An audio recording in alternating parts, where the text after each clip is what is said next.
choix, ma vie, mes lois, mon corps, mes choix, ma vie, mes lois. T'as un monde ici, qu'est-ce qui s'est passé? Ah, c'est parce que je suis arrivé au début de la manifestation et je portais pas le masque. Donc la police m'a arrêté. Liberté! Liberté!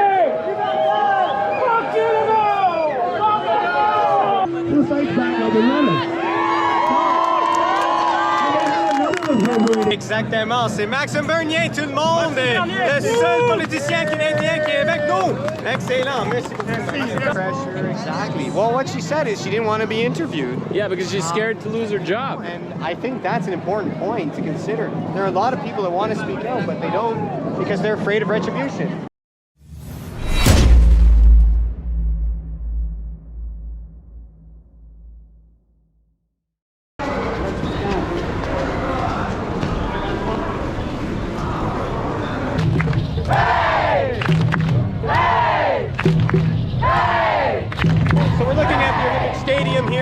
Olympic Stadium in Montreal, built all the way back for the Olympics, back in a time when we had the Olympics. Now we don't have Olympics anymore. And did you hear about this? The Olympics are closed because of COVID. Ah! How many times have you heard that already this year? But anyway, here we are at the manifestation. We have hundreds of people, thousands of people, and we're going to try to talk to them and ask them their opinions and see what's going on. What are their thoughts about COVID? Their true opinion, exactly. Let's hear what the people have to say, because we hear on the mainstream media so many different stories about, you know, conspiracy theories and misinformation. But here we are with the actual people, and we'll actually see what they have to say.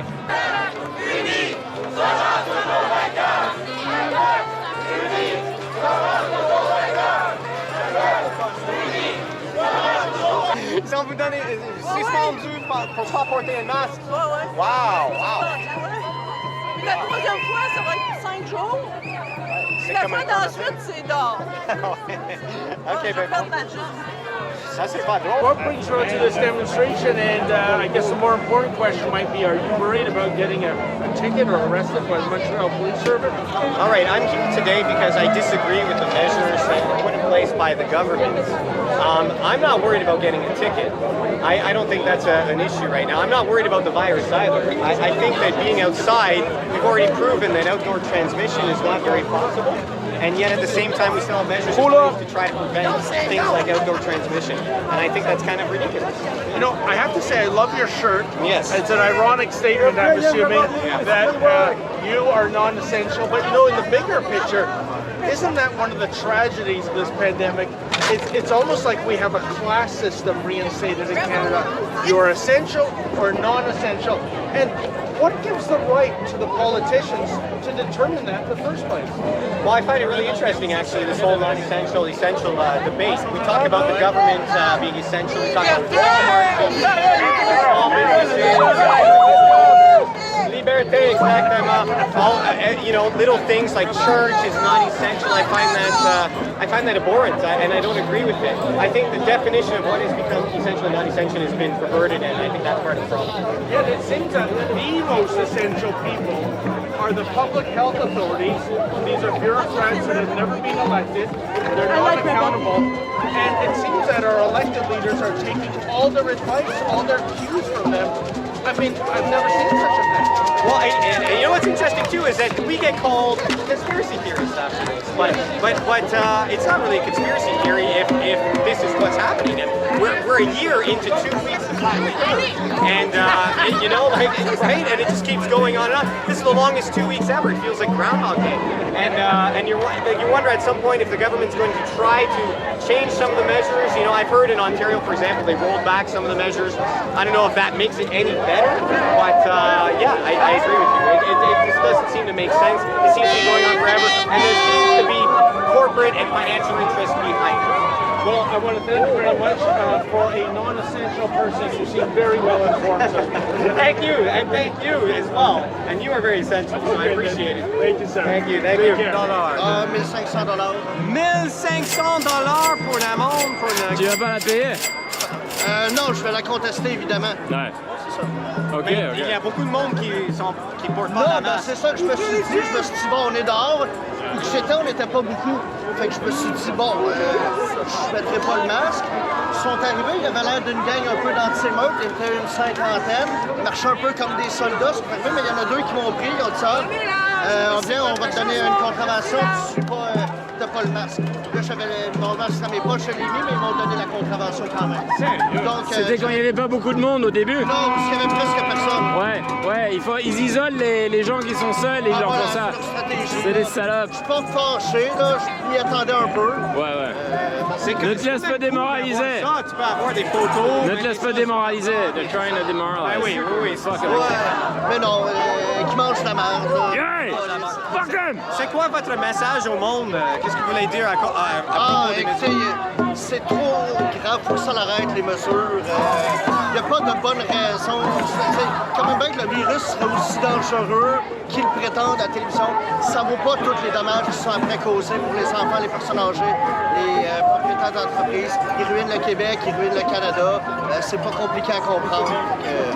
Oui, on est complètement d'accord, mon ami, on est complètement d'accord. Donc, tu les meilleurs à toi et câlin. Passez une bonne journée, Moïse. Oui, toi aussi. Mes choix, ma vie, mes lois. Je peux pas Parfait. OK, qu'est-ce que vous pensez qui est le plus ridicule de toutes les mesures? Hey les gars! Selon moi, c'est ce qu'on impose à nos enfants. Moi, je m'élève parce que j'ai 5 enfants. La main à ma première. So we were just speaking to a nurse.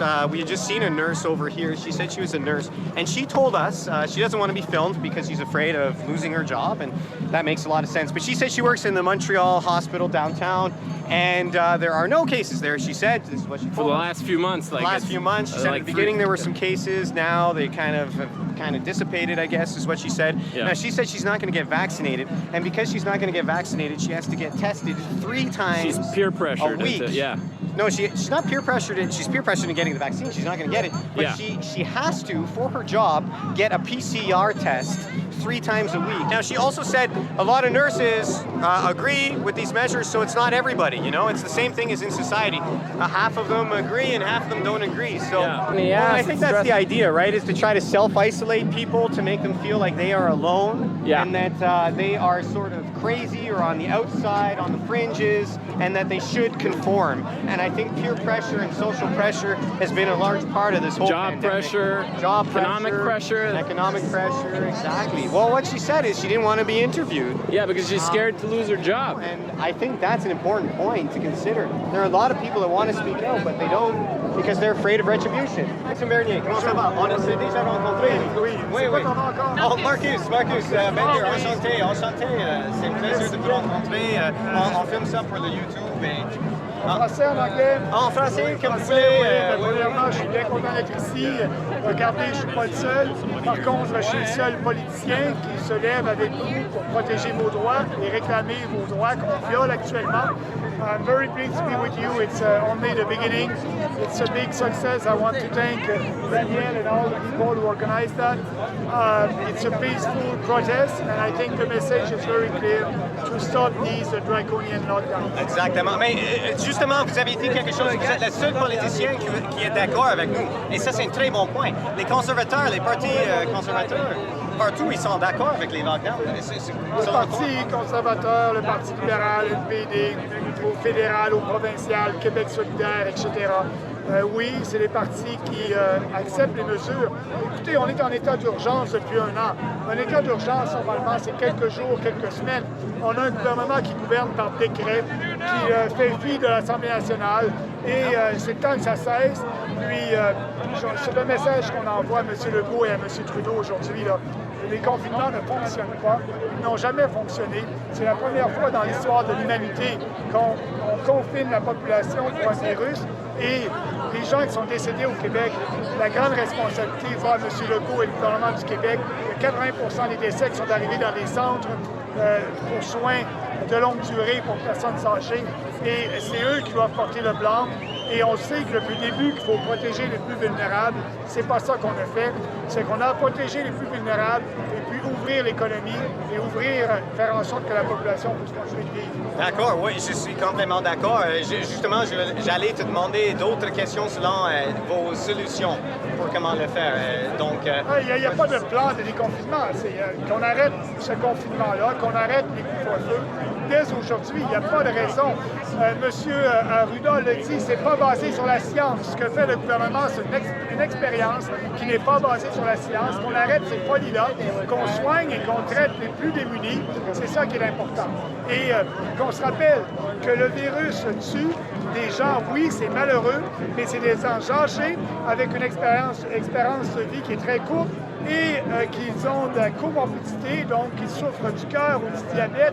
Et c'est ces gens-là qu'il faut protéger et laisser un jeune en bas de 30 ans a plus de chances de mourir de la grippe saisonnière que de COVID-19. Donc, la réalité, après un an, on a les statistiques, on a les données et il faut arrêter ces confinements-là au plus vite possible parce que actuellement, le côté négatif de ces confinements-là frappe la population.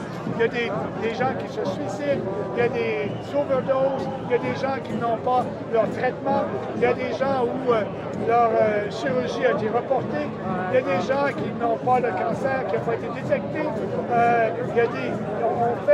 on a un système de santé qui est axé sur COVID-19 et tous les autres, on les laisse à eux-mêmes.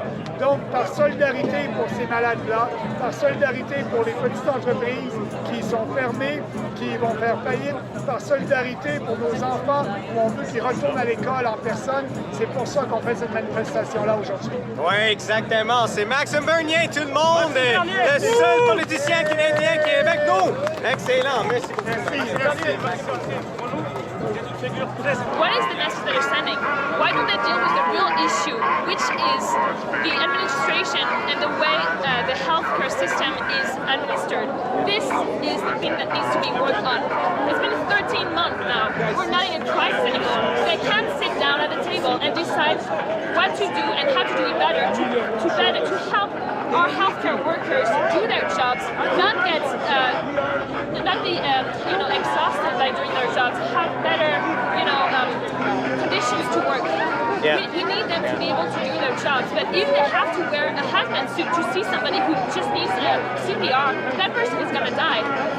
Yeah, I agree with you totally. And no, okay, what do you say to all those people that call us conspiracy theorists or like that we are, crazy, that we're following QAnon or some crazy stuff like that? What do you say to all that?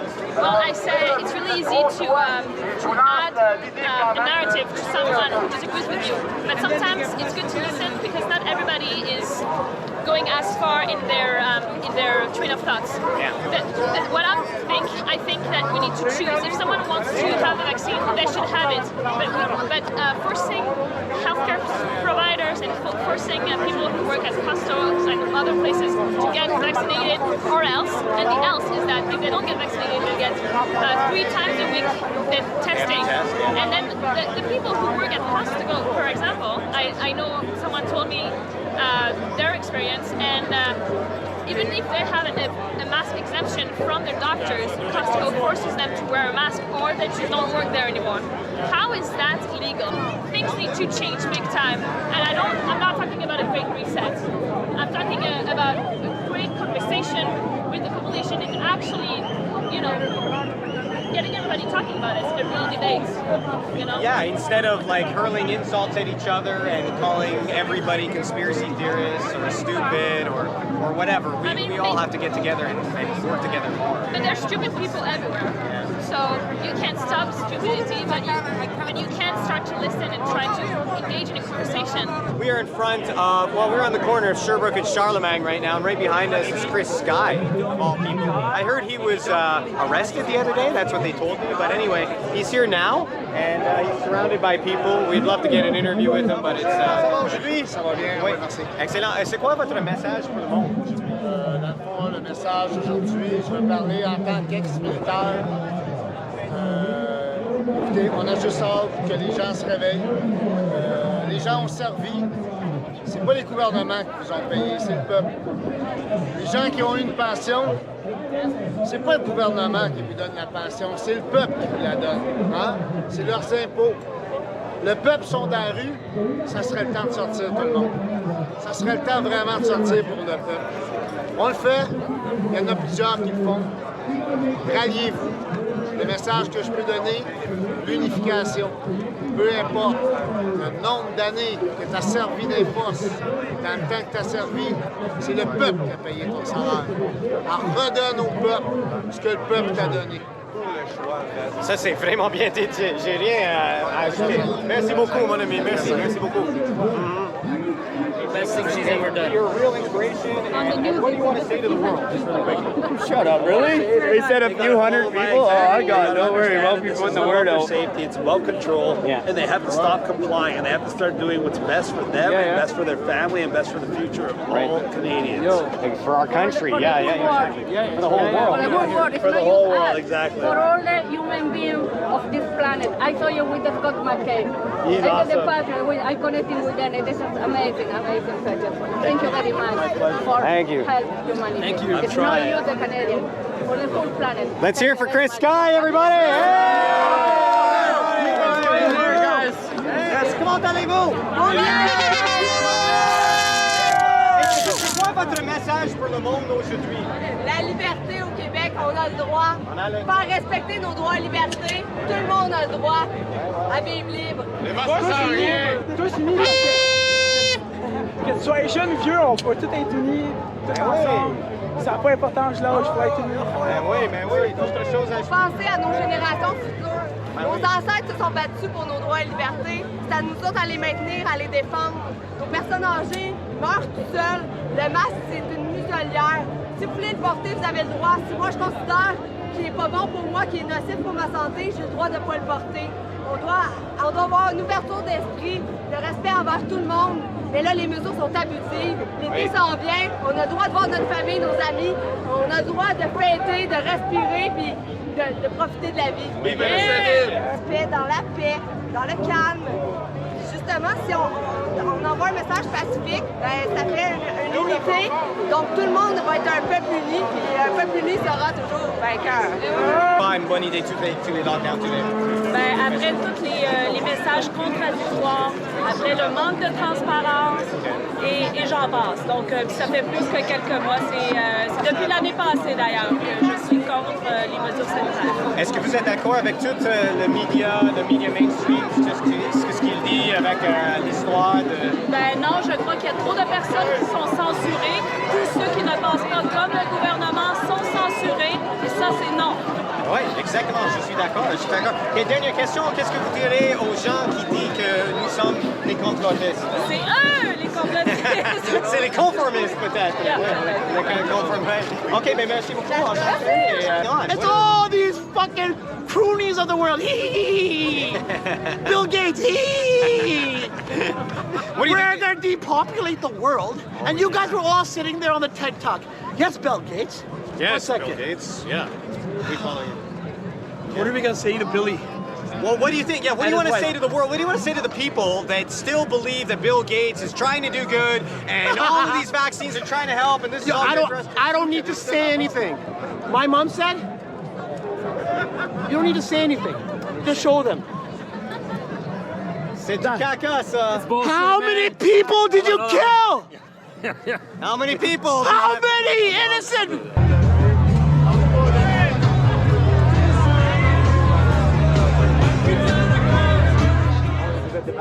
Ouais, puis on fait plein d'autres choses, on fait des manifestations festives aussi. Alors en fait, la grosse gagne, on s'appelle les manifestifs. Ah d'accord, les manifestifs. Ah d'accord, ok, je comprends. Parce qu'en même temps qu'on veut de la joie, puis du lien social, de l'enthousiasme, on veut aussi passer des messages comme quoi qu'on n'est pas d'accord, qu'on veut continuer à vivre ensemble. Un peu de liberté, un peu d'espace. Respirer ensemble. Est-ce que, oui, c'est ça. Et qu'est-ce que vous direz aux gens qui disent que nous sommes des complotistes ou on est fini quelque chose? Ben, je leur dirai rien, moi je leur... On ne dira rien. Mais honnêtement, tu sais, moi j'ai des gros diplômes et puis je suis une scientifique. Puis je pense que les vrais scientifiques, malheureusement, ne les entendent pas. Je pense pas que les politiciens sont des scientifiques, c'est ces gens-là. Ça, c'est...